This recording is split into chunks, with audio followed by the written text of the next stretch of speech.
Well, Tim, thank you so much for coming to talk with us in this training video. Could you tell us something about who you are and what you do and how you got interested in differential reinforcement, Tim? Sure. I'm a professor at the University of Florida in the psychology department. I focus on applied behavior analysis, and I first became interested in differential reinforcement as a graduate student working in Brian Iwata's lab. And we were doing functional analysis research, and when we would identify the reinforcer, we would then apply it into a differential reinforcement contingency. And then more recently, I've been interested in concurrent schedules of reinforcement and the matching law, and differential reinforcement relates directly to the principles of the matching law, so I've been able to extend my work in more recent years. Well, what you're saying, Tim, is essentially that differential reinforcement is one of these fundamental behavior analysis management techniques that people working with developmentally disabled or autistically impaired children need to know something about. So would you talk us through differential reinforcement? What are the characteristics and what are the subtypes that our practitioners might need to know something about? Sure. This first slide shows the two main types of differential reinforcement. The first one is differential reinforcement of other behavior, which involves delivery of a reinforcer contingent on the omission of problem behavior for a pre-designated interval of time. So for example, a DRO 5-minute schedule would mean that the individual would go 5 minutes without the target behavior and then receive a reinforcer. And there are variations of that, but that's the main type of DRO procedure that is used. And then the main one that I'll be talking about throughout most of the session today is differential reinforcement of alternative behavior, or DRA. And that involves the delivery of a reinforcer contingent on the commission of some specific alternative response or responses, so it can be more than one, while minimizing reinforcement of problem behavior. Now, preferably, that would involve extinction of the problem behavior, but as we'll talk about shortly, there are times when it's very difficult to strictly implement extinction for various reasons. So we tend to use the terminology minimize reinforcement for problem behavior. There are some other variations of differential reinforcement that are useful to know about. They won't be featured in our discussion today, but one is differential reinforcement of high rate behavior, or DRH. And DRH is essentially a ratio schedule, but with a time limit placed on it. So for example, if a student has to do 50 math problems within 20 minutes, that would be a DRH schedule. It's a fixed ratio 50 schedule, but they have to complete it within 20 minutes, so they have to work fast to get the reinforcer. A second sub-variation is DRL, differential reinforcement of low-rate behavior, and this is a schedule wherein the inter-response time between the target responses must exceed some specified value. And it's typically used for behavior that is only problematic if it occurs too frequently. So for example, we've used it as treatment for rapid eating. So children who will rapidly shovel food into their mouth, we don't want them to stop eating, obviously, so an extinction component isn't pertinent there, but we want them to slow down in their eating. So we would allow the bite to occur if the inter-response time was sufficiently long. It's also been applied to classroom management procedures, like a child who participates too often in class, where they raise their hand every time the teacher asks a question, and maybe even more than that. So the teacher might want to reinforce that behavior, but have it occur at a lower rate, and so she might call on the student less frequently. Those sound like a good range of examples for applications, Tim. What do you see as the critical factors for the appropriate use of any of these differential reinforcement schedules? Well, let's first focus on DRA, and I want to talk a little bit about why I'm going to focus on DRA as opposed to DRO. DRA is far more resistant to treatment integrity failures than is DRO, for one thing. And for another, I like the feature of DRA that involves reinforcing some specific alternative or replacement type behavior. With DRO, when errors are made errors of commission are made. In other words, the individual delivering the treatment accidentally reinforces the problem behavior. It's as if the target behavior is on some kind of variable ratio or variable interval schedule, which is very difficult to then extinguish. Whereas with DRA, as long as the alternative behavior is reinforced more frequently than the problem behavior, the principles of choice tell us that the individual would allocate more of his or her behavior toward the alternative behavior. So I think of DRA as essentially a concurrent schedule, just like in a Skinner box where an animal could press one lever and that behavior is reinforced on one schedule, or press another lever and the behavior is reinforced on that schedule. That's what's happening with DRA. Sometimes problem behavior is reinforced, sometimes appropriate behavior is reinforced. Now in baseline circumstances, unfortunately, the schedule of reinforcement favors the problem behavior. That's why it's happening. And the appropriate behavior is not being reinforced richly enough. The idea behind the treatment is to flip those contingencies around, to make it where the appropriate behavior is producing a greater level of reinforcement than the problem behavior. So that's the task of the behavior analyst, is to figure out what's going on in baseline. That is, problem behavior is reinforced too frequently or with higher quality reinforcers or whatever it might be, and then flip those contingencies around. And as I mentioned a few minutes ago, ideally this would involve extinction for the problem behavior and reinforcement for the alternative, and there are some caveats to that I'll cover. So, as I mentioned, there are some circumstances when extinction is difficult, if not impossible, to implement. And so that's, again, why I'm using the terminology about minimizing reinforcement for the problem behavior. So you asked, Wayne, about appropriate use, and I think that the appropriate use begins with the assessment process, and that is where the behavior analyst identifies the reinforcer or reinforcers maintaining the problem behavior. And this is usually done through a functional analysis of behavior. And as I mentioned, we then minimize the reinforcement for problem behavior, maximize the reinforcement for appropriate behavior. And what sometimes happens at the beginning of the treatment is the appropriate behavior starts occurring so rapidly that it in itself can become problematic. So let's say you teach a child to ask for attention, and now they're asking for attention every 5 seconds or every 10 seconds, and mom or dad or teacher can't get any work done because of it. So typical best practice now is to try to signal when the reinforcement is available. So say when the green card is out, or when the child is wearing a certain kind of wristband, that means attention is available. When the red card is up or a different wristband is worn, attention is not available. And that makes it more practical to implement. And Greg Hanley has done a number of studies on that particular topic, and I would reference those articles to learn the strategy of thinning the reinforcement schedule. I never thought about that as being a side effect, Tim, that of a successful differential reinforcement of alternative behavior is getting the alternative behavior to the point it potentially becomes a problem. Sounds like a creative solution in terms of bringing it under stimulus control. Yeah, another area where you see it is when functional communication training, which I believe is a variant of differential reinforcement of alternative behavior. It's just where the alternative behavior happens to be communication. But sometimes it's applied in work situations where a student, for example, is asked to do schoolwork. And if they say, "break please," then they're allowed to take a break. Well, a problem that we've run into, and we actually published a brief report on this back in the 1990s, is that students will often say, "break please," before they even get started on their work.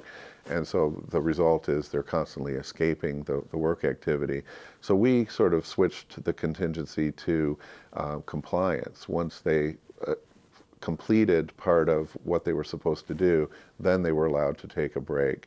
And that way the contingency was on work completion rather than just the vocalization of taking a break. So there are some other ways around that potential negative side effect. Tim, it sounds like there's a lot of excellent uses of a DRA procedure. I do know that DRO is also fairly commonly used.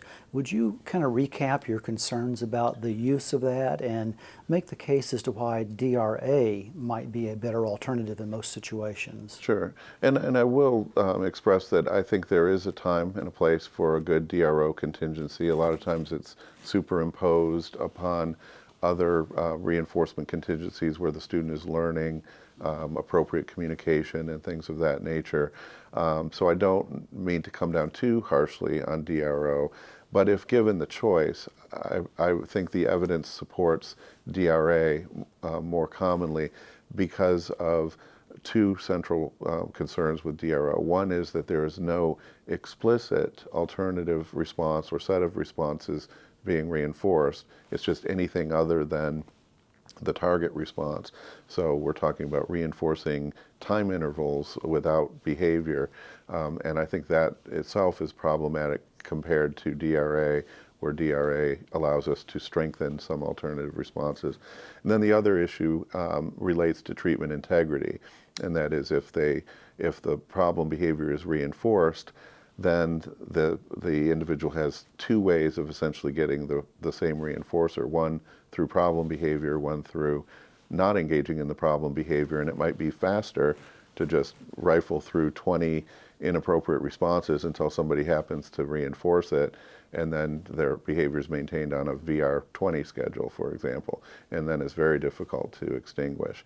Whereas we don't see that problem with DRA as long as the alternative behavior is appropriately reinforced. You know, one other question I have about DRO before we move back to DRA is it possible that some children have multiple problem behaviors?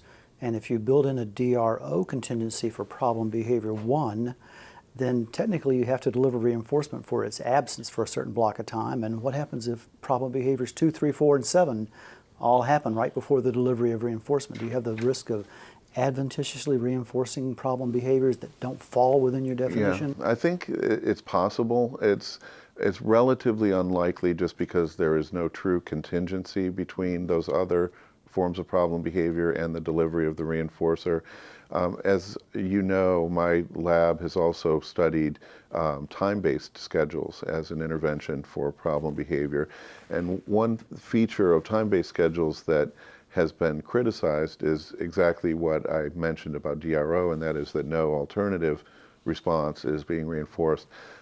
But we typically use the time-based schedules only when they're superimposed on a much larger curriculum of treatment. So in the studies, we isolate the time-based schedule, but in actual practice, they would just be one component of many things that are happening. So similarly with DRO, you might superimpose a DRO schedule on other reinforcement contingencies.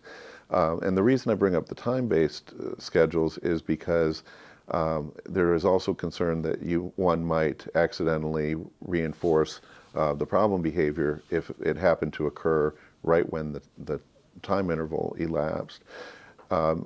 In many years of implementing time-based schedules, we've only had one clear example of accidental reinforcement. It was in a study we published in 1997. This girl, I believe she was 12 or 13 years old, would cling to magazines all day. And if her teacher tried to remove the magazines to teach her something, the girl would literally punch the teacher, aggress toward the teacher. And so we replicated that in a functional analysis, and then at the time we were using a lot of time-based schedules as treatment and doing a lot of research on it. When we would remove the magazines, she would continue to hit the therapist until the time interval elapsed, and then we would give her the magazines, and from her perspective, it was a flurry of hits resulted in the delivery of the magazines. So we had to put in a momentary omission contingency where she couldn't be hitting for the 10 seconds prior to the delivery, or else she missed that particular delivery of the magazines. So by analogy with DRO, one could have a contingency in place where if some other problem behavior happened to be occurring right at the time of the DRO delivery, then that particular delivery would not occur. And so that variant has been studied fairly widely, and it's called momentary DRO, where all that matters is at the moment of the delivery of the reinforcer, no problem behavior of any kind is occurring, and then the reinforcer is delivered. So I think that would be the strategy sort of around that problem that you addressed. Sounds like a nice refinement of the DRO procedure. But what you're talking about mostly in terms of applicability is the DRA procedure. Right. Could you walk us through how that is actually implemented and what kind of results you typically see from a DRA procedure, Tim? Sure. Let's look at an example. This is from a study that we published in 1999. At the time, I was working at the University of Pennsylvania in the Children's Seashore House, and we had an inpatient unit for individuals with severe problem behavior. And two of our patients at the time were 9-year-old boys, and they had been brought into the hospital for severe aggression. One of the boys on the figure is named Todd. Todd was a wiry little 9-year-old boy who lived with his grandmother. He had no verbal skills to speak of at the time. And we would watch him interacting with his grandmother in a room that we had set up to appear as if it were a family room or something in the home. And we watched for several hours and didn't see any aggression. And at one point, we went in to the grandmother and said, you know, you brought him to the hospital because his aggression is so severe, but so far we haven't seen it. He's been playing very nicely and, you know, interacting with you. And she said, oh, you want to see the behavior? And we said, yeah, sure. And she said, okay, go get me some potato chips. So I pulled $1 out of my pocket, and one of my students ran down, got a bag of chips. We left the room. She started to open the bag of chips, and this little boy jumped up on her waist, started going for her glasses, hitting her in the face. We ran in, interrupted it, said, okay, we get it. So what we did then was an assessment where instead of the grandmother serving that role, we had a professional behavior analyst assessing the behavior, and the functional analysis showed that in fact his behavior was reinforced by getting access to food. Now keep in mind this is a little kid who doesn't speak, doesn't have a way of communicating, so a surefire way of getting food is to be aggressive. So in this figure, in the baseline, we gave him food when he was aggressive, and we see an upward and increasing trend in the aggression. In the next condition, which is labeled FCT, or functional communication training, which as I mentioned is a variant of DRA, where we're reinforcing appropriate communication, we allowed him to simply hand us a communication card, a picture exchange communication card. So all he had to do was hand us that, and we would give him food. So what you can see is that in the FCT condition, the mands or requests for food functionally replaced the problem behavior. He stopped engaging in the problem behavior. We briefly went back to a baseline to demonstrate experimental control and then reintroduced the picture cards, and again the use of the picture cards functionally replaced the problem behavior. We went on to study ways of delaying the reinforcer, but I won't get into that in too much detail. For him it involved a hand signal, meaning wait, because grandmother could within a few seconds get him some food, but sometimes he had to wait for it, and he was not overweight in any way, so we weren't concerned about him getting frequent healthy snacks if he needed them. The other boy, Dale, was also 9 years old, but he was a really big child. He was close to 6 feet tall as a 9-year-old. He had some growth issues that resulted in him being overweight and tall for his age, and his mother was very petite, and she had 3 other children younger than him. So you can probably imagine the pattern that developed for this boy without functional communication. He would walk around hitting his mom and hitting his siblings until somebody either gave him food or turned on his Barney video, which was his video of choice. So in these baseline sessions, we either gave him food or Barney videos contingent on aggression, because that's what we had observed with his mother. And we essentially replicated what I described with Todd, where we taught him to use a communication card, and we did not provide access to the video or the food if he were to become aggressive, and the communication card functionally replaced the problem behavior. We also introduced a delay with him. Oh, by the way, on the figure, the asterisks are sessions where we studied the video, and those data points without asterisks are the ones where we studied food in the DRA. And his delay was also a signaled delay, which was a timer. And interestingly, because he was overweight, we eventually, although it was not in the context of the study, we eventually had to go fairly long intervals without food. And so we would start the timer and gradually increase the amount of time. He eventually got to the point where he would have breakfast, then a mid-morning snack, lunch, an afternoon snack, dinner, and then a bedtime snack.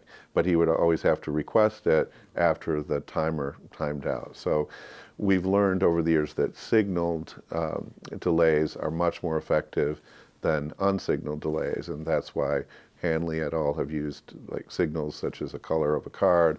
We've used signals such as a timer and that sort of thing to demonstrate the availability and non-availability of the reinforcer. So that's sort of step by step through the process with two people for whom communication skills were very limited prior to the intervention.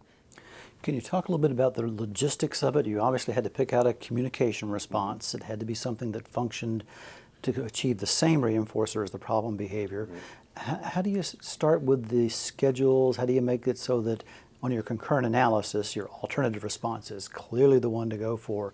Talk through us a little more detail about the logistics of implementing a DRA, Tim. Okay, there are some logistical issues that arise, and typically you want to bring the behavior into contact with reinforcement as quickly as possible. So if it's an individual who has a limited communicative repertoire, you want to identify something that they can learn very quickly.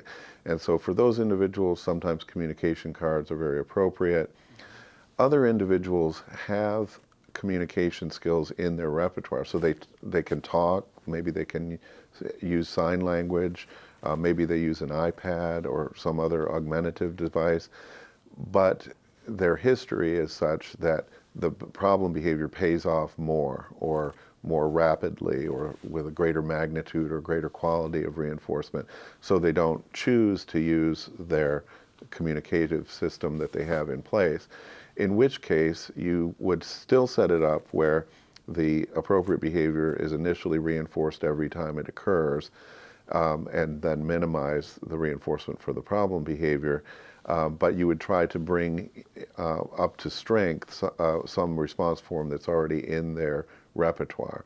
We're actually working on a study right now that has not yet been published, where we're assessing the individual's preference for a communication mode. And this is a doctoral study conducted by Catherine Sims, one of the students in my lab. And she has found that, for one thing, certain students acquire topographies of communication faster. So when someone is, say, 6 years old and they're still not talking, they much more rapidly would acquire PECs or using an iPad or something like that. But then when you test their preference, they also prefer the device with which they, or the medium with which they have learned to communicate most rapidly. So they'll select the PECS cards if they learn that quickly, or the iPad if they learn that quickly, and they show that they actually prefer using that mode. So that's one way of selecting the mode. Sometimes there's something already present, other times you just want to start with something easy. You bring it into contact with the reinforcement on an FR1, and then depending on the alternative behavior, you would begin to introduce an intermittent schedule. Sometimes the intermittent schedule is a ratio schedule. So for example, if the student is working on a task, you might first have them do one problem or one unit of work, then two, then three, then four, and build up until they earn their break. If it's something like attention, as a reinforcer, you might use an interval schedule where the first request for attention after some period of time is reinforced. And as I mentioned, those interval schedules are much more effective if the S delta period, or the time when the reinforcer is unavailable, is in fact signaled in some way. Are there any special advice you have for people as to how rapidly to increase the ratio or the interval schedule for the alternative response? Yeah, there's no magic formula for that. With DRO, there are some formulas out there. One of them is known as the IRT adjusting schedule. And so what that looks like is, as the behavioral treatment starts to kick in and be effective, the inner response times are getting longer and longer. And so you can take the last 3 or 5 sessions of observation and calculate the new inner response time, and then set the DRO interval at something less than that if you want to make sure that they sort of come in contact with the reinforcer, or you could even make it longer than the IRT to try to stretch out that IRT a little bit. So that strategy is fairly commonly used with DRO. With DRA, it's usually some criterion such as 3 or 5 sessions with 80% reduction from baseline, or something along those lines. So it's good to have a strategy in mind, but there isn't one established sort of foolproof calculation for it.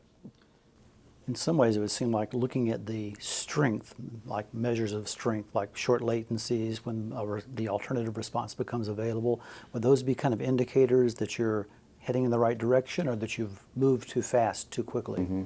Well, that's an interesting idea, and there has been some recent research that I'll talk about in a few minutes more extensively on resurgence, and that is where you sort of test the strength of the procedure with an extinction trial. So the individual no longer receives reinforcement for the alternative behavior, and the question is, does the problem behavior pop back up in the face of extinction? Or you might do a sort of test of the stimulus context. So maybe the treatment is put in place at the hospital, but now the student or child is returning home or to their regular classroom, and even though the DRA treatment is in place, the problem behavior might resurface in those stimulus contexts where it had previously been reinforced. So tests of that sort are good measures of the strength of the behavior of the treatment, and it's probably a good idea to test the treatment at its fullest strength in those new contexts, and then thin the schedule in those contexts. Tim, you've talked about DRA in particular, and to a lesser extent DRO and DRL and DRH. Can you talk to me about the applicability in general for managing problem behaviors, especially for kids with developmental disabilities and or autism spectrum disorders?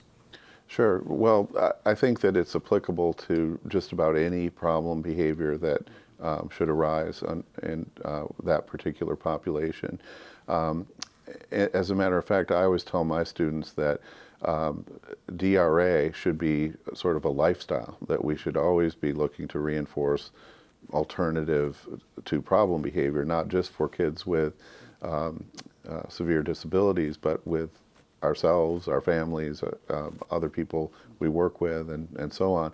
So on this slide here, I have sort of a list of where I think this procedure is particularly applicable. Certainly, as you alluded to, it's applicable as treatment for the severe types of behavior problems. There's a wide literature supporting its use for treatment of self-injurious behavior, treatment of severe aggression, treatment of property destruction, treatment of severe tantrums, treatment of nighttime disruptive behavior. The list goes on and on. But it's also been used effectively as a classroom behavior management strategy for kids with disabilities and kids who are in general education classrooms. You'll find that differential reinforcement is a central component to many parent training programs for kids with disruptive behavior with and without intellectual disabilities or autism.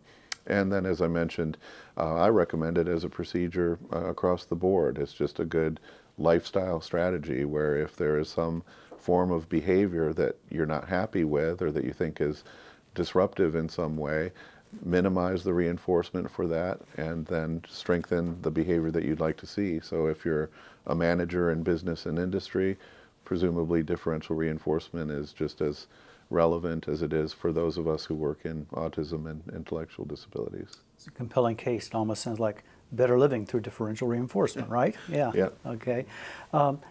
Is there a downside to this in terms of precautions and things you need to be worried at all about, Tim? Sure, there are some precautions. Sometimes with very severe behavior problems like self-injury and even aggression at times, there are some medical variables that are at play. So, for example, somebody might just be sick, they don't feel well, and so they engage in all kinds of problem behavior to escape work. Whereas you and I can call in to our department and say, I'm going to be gone today. Can someone step in for my class or whatever?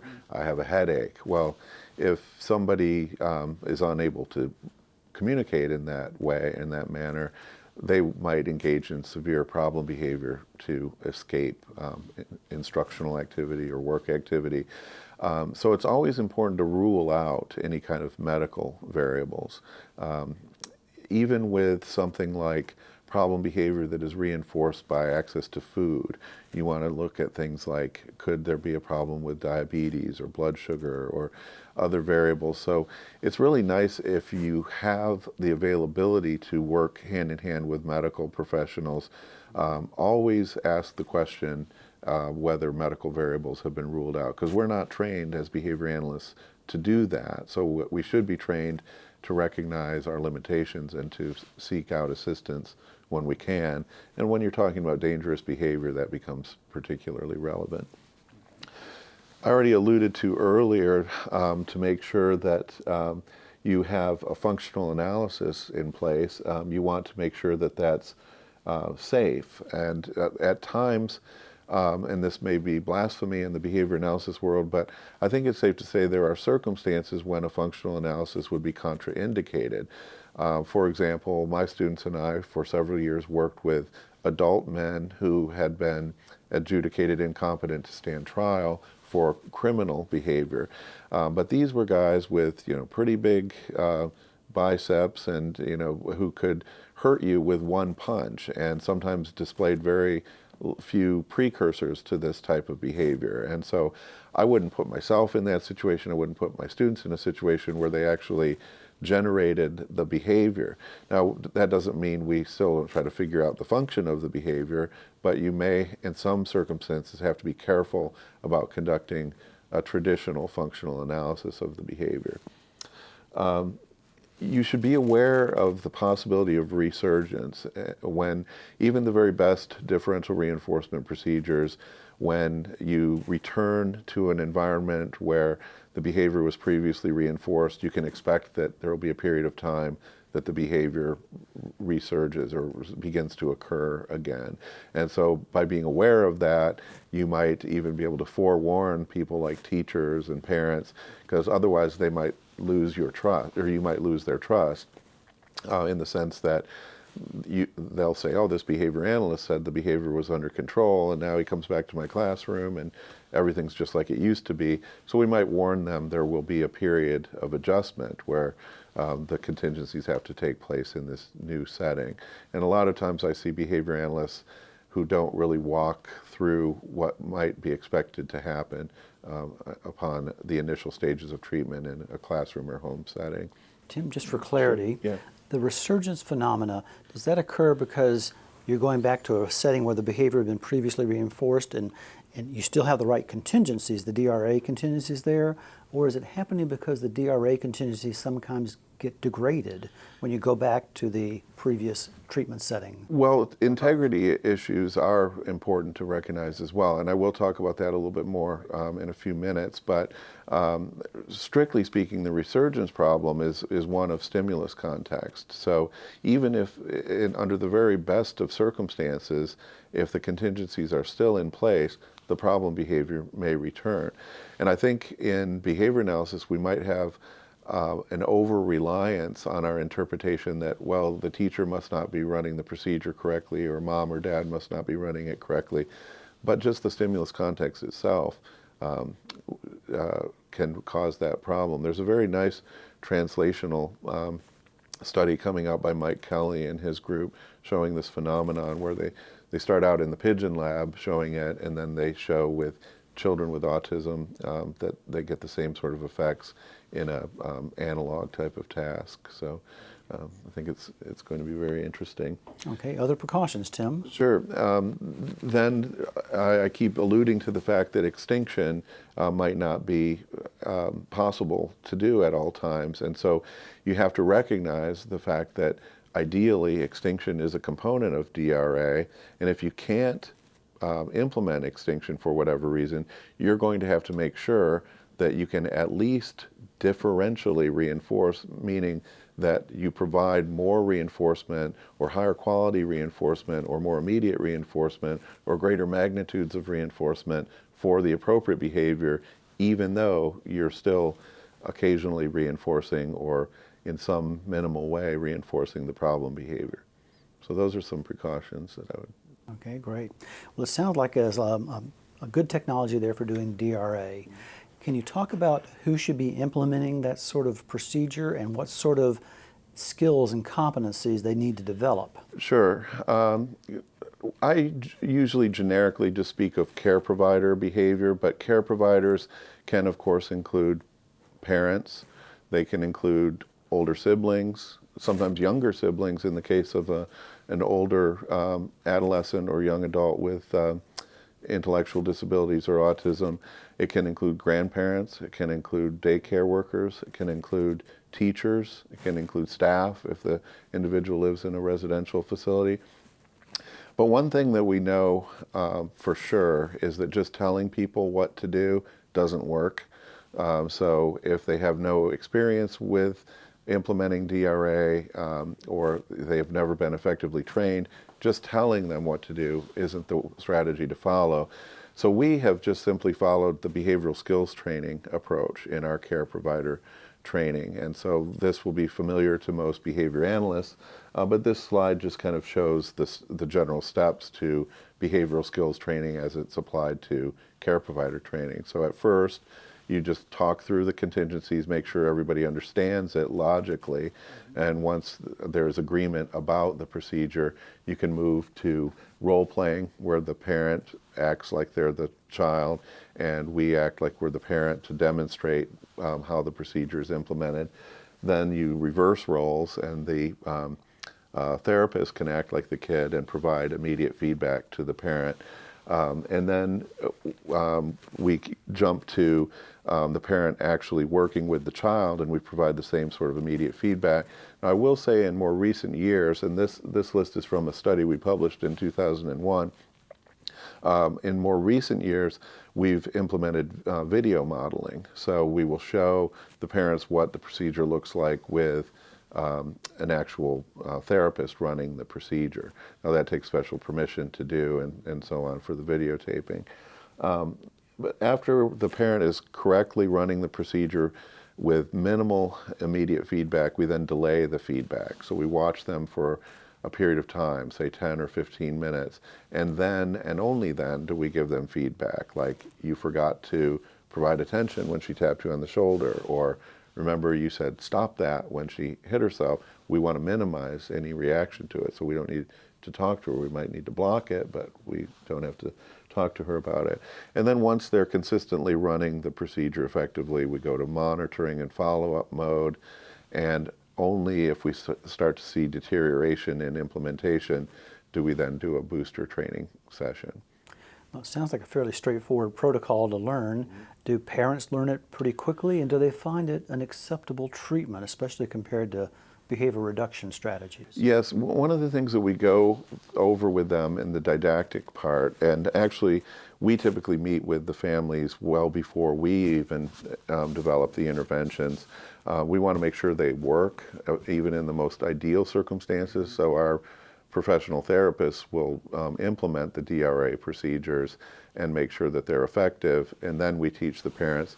But we get the buy-in right off the bat. We tell them that this is what we're going to do, and that it's not the case that there's any magic bullet where their child's suddenly going to get better. It's going to take effort on their part and on the part of other care providers. And so they're pretty much aware of that.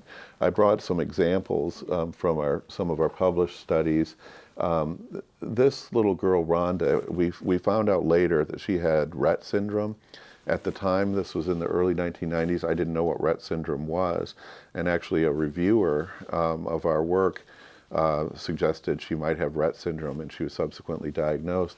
But this little girl would very frequently put her hands in her mouth, and to the point where her skin had worn down on her fingers and on her hand just from the constant presence of saliva and rubbing in the mouth.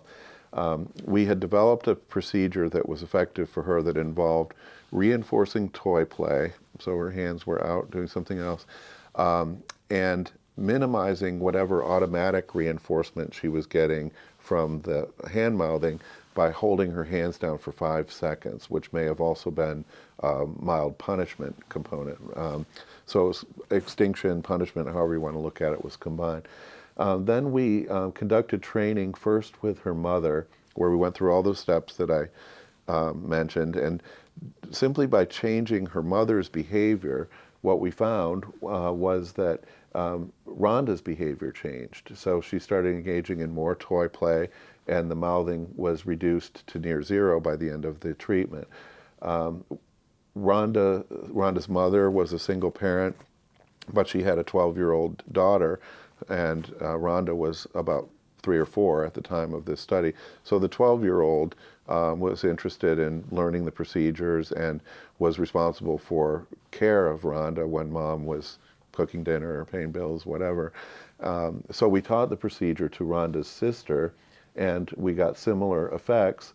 You'll notice there's one spike in the mouthing for Rhonda's sister.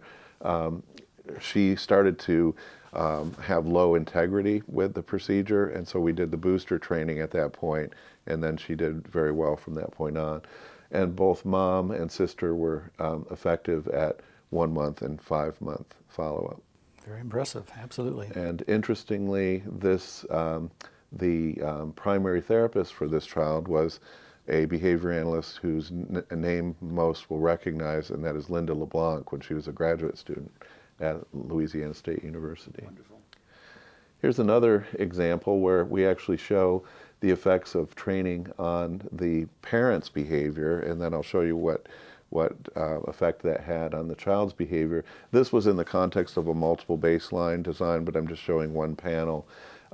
We scored the correct response to inappropriate behavior and the correct response to appropriate behavior.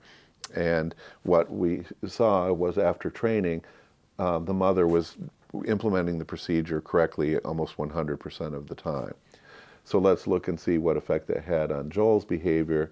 You can see that when her implementation was close to 100%, his compliance went up to 80 to 100%, and his tantrums were reduced to lower levels, near zero levels, and that was maintained at 1 month follow-up. So those are some examples of the outcomes of the care provider training when using behavioral skills training. Those are impressive clinical results, Tim. Are there any, moving on a little bit, are there any challenges or concerns for those who would like to implement differential reinforcement procedures, in particular DRA? Right. Well, we've touched on treatment integrity a little bit, and it's something that one has to keep an eye on very frequently. Even though DRA is a very hardy procedure, it works in the face of some treatment integrity failures, there is a tendency for care providers to drift back to their old mannerisms and their old way of dealing with it. One of my former graduate students, Kim Sloman, who's now at Rutgers, showed that parents tend to reprimand problem behavior because there's this brief period of time when the problem behavior stops after the reprimand. And so the parent's behavior is presumably negatively reinforced. And Dorothy Lehrman and her group went on to do some experimental analyses of that, and sure enough, there's a negative reinforcement contingency maintaining what is the wrong thing for the parent to do. So we're fighting against contingencies of reinforcement with our rules, and our rules about what to do rely on a lot of trust from the parents. So they're doing something that they have not come in contact with the reinforcer yet. That is the reduction in their child's behavior. And it's probabilistic. They don't know if they can believe us or not that this is going to work. So at the very beginning of treatment, it's always important to get good levels of treatment integrity. And if you don't, that can be a challenge for the procedure. There might be some legal and ethical issues involved where, for example, if you're working at a school, you might be required to block severe self-injury. And certainly, if one student is running after another student to aggress, you're going to block that behavior just because it's the ethical thing to do, and you want to make sure that no one is getting hurt. But if your reaction, that is that attention, is reinforcing the problem behavior, then there's no extinction component in place. So you'll have to come up with some strategies for strengthening the reinforcement contingency for appropriate behavior, and I'll talk about that in just a minute. Automatic reinforcement. Many of the examples that I've given so far, although Rhonda was an exception, involve socially mediated reinforcement. And the advantage of socially mediated reinforcement is that you can cut it off and turn it on when you want to. So you can deliver socially mediated reinforcement when appropriate behavior occurs, minimize it when problem behavior occurs.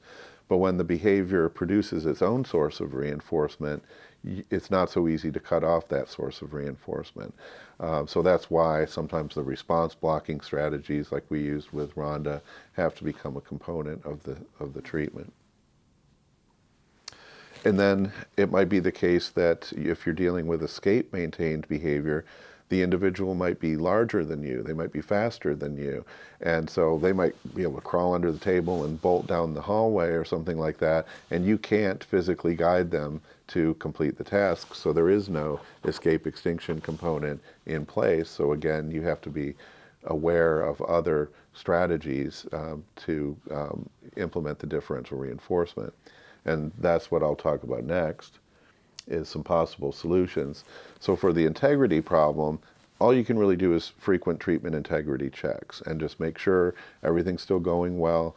If problem behavior starts to resurface, it's a good bet that people haven't been running the procedures very well. So go in and monitor, see how it's going. Be sure to tell people what they're doing right and what they're doing wrong, or else you might become a conditioned aversive stimulus. That's that guy who comes and watches me and tells me what I'm doing wrong. So just follow our OBM cousins and recognize that we need to throw out some positive feedback as well. But in the case of behavior that you cannot ignore, and by the way, I've eliminated the word ignore from my repertoire when I'm talking to parents and teachers about self-injury and aggression, because they can't ignore the behavior usually, but they can minimize their attention. And so what we try to do is stress other dimensions of reinforcement along with the probability of reinforcement. So if aggression is reinforced by attention, the probability of attention from a teacher is 1.0, no matter what, because they have to, if they want to keep their job, protect the other students in the class. But what they can look at is the quality. They don't necessarily have to run up, take the person, sit them next to the teacher's desk, have a 20-minute conversation about the classroom rules. They can simply intervene and make sure that the behavior doesn't happen. The delay to reinforcement is also very short when it's attention maintained, because the teacher has to get there quickly. But what about if the student raises his or her hand? Well, the teacher could conceivably bolt over there. We've actually implemented a procedure. We were working in Iowa on a consultation project, and this little boy had started to take computer keyboards and smash them. He even took one computer and threw it down and broke the computer. So we took him into a room and taught him to raise his hand. And when he would raise his hand, we would sprint over to him and sit down and have this long, high-quality conversation with him. And the way we relayed this to the teacher because she initially objected and said, I can't run over there every time he raises his hand. And we said, well, you run over there every time he raises both hands with the keyboard in between them. So just pretend he's raising that computer keyboard and run over there. And we did it, and it worked really well with him. So you can level the playing field by making the delay short and the probability of reinforcement about equal. But where you can sort of slant it towards the appropriate behavior is make sure that you have a higher quality interaction. So usually when somebody's doing the right thing, teachers will say, oh, good job, which is a very short, low quality type of reinforcer. But what if when he raises his hand, you scoot up a chair and say, what are you working on here? Well, give me 5, buddy. Let me see how you're doing. So you get some physical attention with the high fives and hand rubs, back pats, talk, give a lot of praise. Whereas the interaction when the keyboard episode happens is just block it, put the keyboard back down, remove the child from that area. So you can start to win out in those dimensions of reinforcement that would be categorized as qualitative or magnitude related, duration of reinforcement related, and things like that. I talked about the problem of automatic reinforcement. Well, it's important to do frequent preference assessments, recognizing that preferences might change over time, because if the behavior is producing its own source of reinforcement, we rely on finding something else that can compete with that source of reinforcement. And so we need to make sure we always know what the highest preferred items are for that individual's in that individual's environment. And then back to the problem of escape-maintained behavior, where the individual might be larger or faster than you. There's an analogy to the examples I just gave related to attention, and that is you can look at these other dimensions of reinforcement. So maybe when you finish your work, the place you get to go escape is this really cool cubby area where you got your favorite books and your beanbag chair and things like that.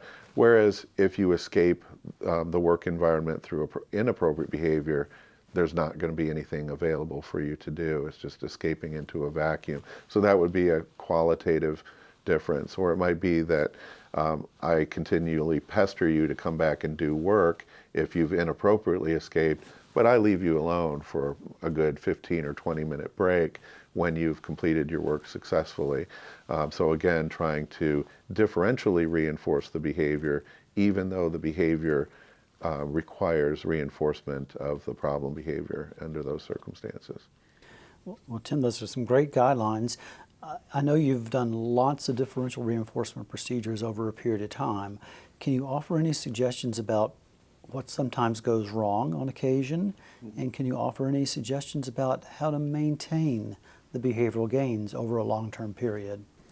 Yeah, well, I think that we've touched on many of the things that go wrong. One is the problem of resurgence. So a certain stimulus context makes the behavior occur, and then people start thinking, oh, this doesn't work, and then I'm not going to follow through with what other people are telling, or what the people are telling me to do. And then that relates to the treatment integrity problem, where for many years people have dealt with the problem behavior in a certain way, and they tend to drift back to that without professional guidance. So that is a continued role for the behavior analyst. And then the third one that we've talked about is this problem with extinction. So I think it's very important to recognize the language that we use. And you might get laughed out of a classroom if you tell the teacher, well, the aggression's maintained by attention, so just ignore that behavior. You know, they're going to be like, right, ignore that behavior, then I'm going to have 3 students in the hospital next week. So we don't want to say ignore in that case, but we can say just minimize the attention. So that's another area where I see things sort of become challenging, is the way we talk about the procedures and the implications of whether or not we get the buy-in for the... Tim, it sounds like one of the critical components of a DRA procedure is to start with a relatively simple, low-effort response as the alternative response and reinforce it much more densely or higher quality reinforcement than the problem behavior. But the question I guess I'd ask for you is, are you stuck forever with that simple, easy to do response, or do you begin to change the requirements over time? That's a really good point, and it's very important from a clinical standpoint.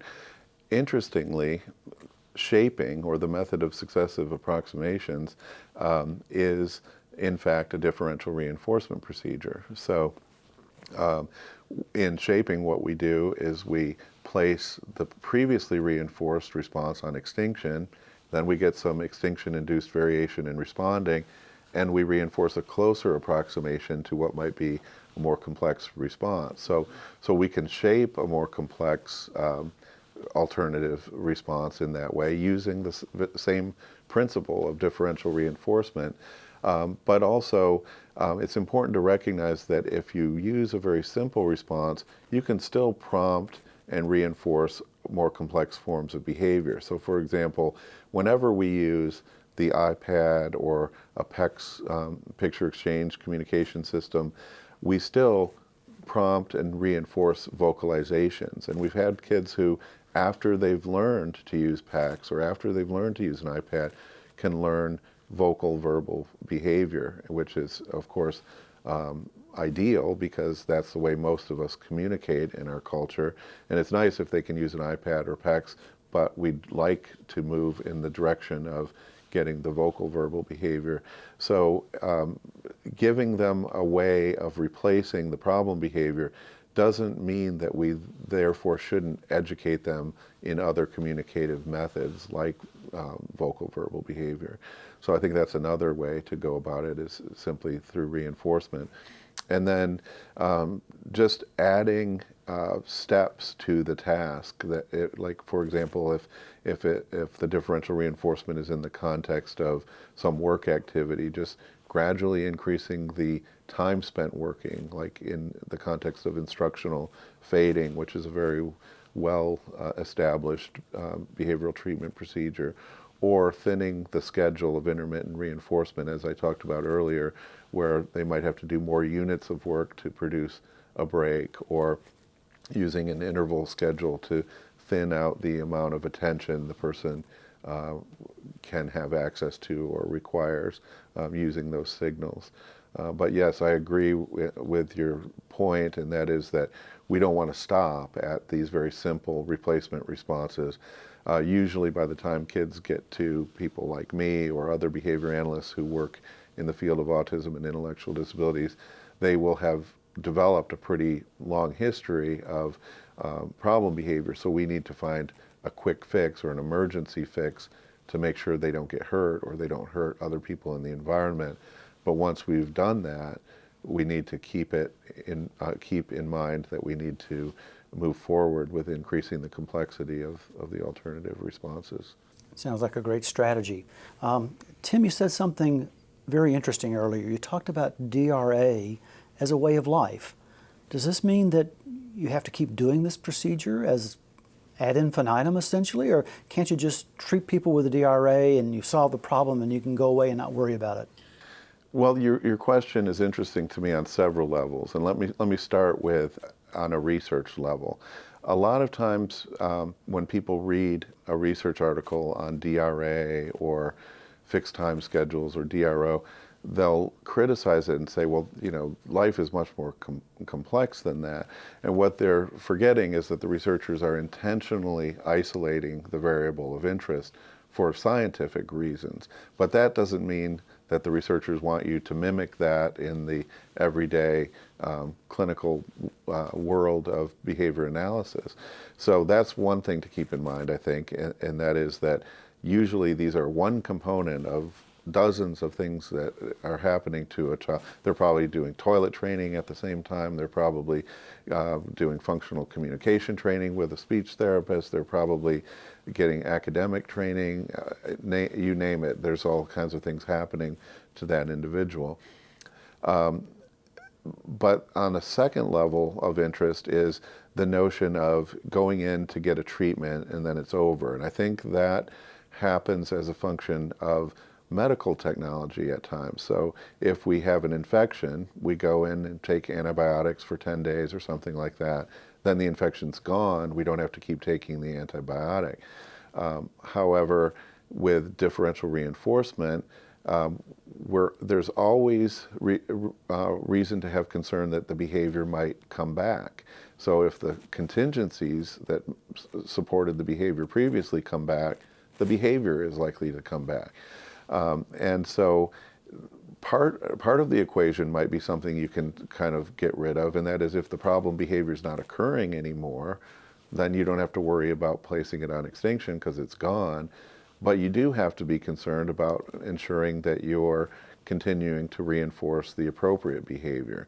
You might make that more and more naturalistic in the way that that occurs. So if somebody approaches you, you engage them in the conversation instead of maybe saying like, good job, you're not hurting yourself or something like that.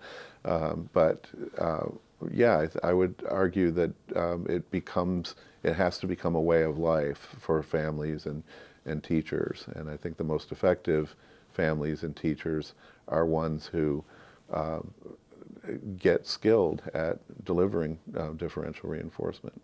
So it simply becomes a part and parcel of the way you interact with people on a day in, day out basis. I think so. Yeah. Is there anything else, Tim, you'd like to offer in the way of advice for practitioners? Well, just to summarize that I think DRA is a lifestyle. I think we can all practice it throughout our lives, our interactions with colleagues, our interactions with our families, and then it just flows naturally to our interactions with our clients and our patients and our students and things like that. So I think that just the conceptual model of thinking of it as a concurrent schedule just helps us recognize that we need to make sure that the reinforcers for the correct lever are richer than the reinforcers for the other one. And I mentioned at the beginning that I was interested in the matching law. I think that the matching law has a lot to offer us in terms of understanding why people do what they do. They're going to allocate their responding wherever the richer schedule of reinforcement is. And if you watch a kid before you start any kind of intervention, you'll see that the reinforcers are much more frequent. They're much less delayed. They're qualitatively much higher, a lot of physical interaction and attention available for the problem behavior. And that's just exactly the opposite of what we would like to see. And if we can introduce a history where those rich reinforcers and frequent reinforcers and less delayed reinforcers come for appropriate behavior, then we start to see a switch in allocation of responding. So it's a very powerful procedure, and it makes sense conceptually from what we know from years and years of basic and applied research in behavior analysis. Well, thank you very much, Tim. It sounds like a fantastically effective and procedure with broad generality and lots of potential for BCBA practitioners. Thank you very much for speaking with us today, Tim. Thanks for having me. I enjoyed it.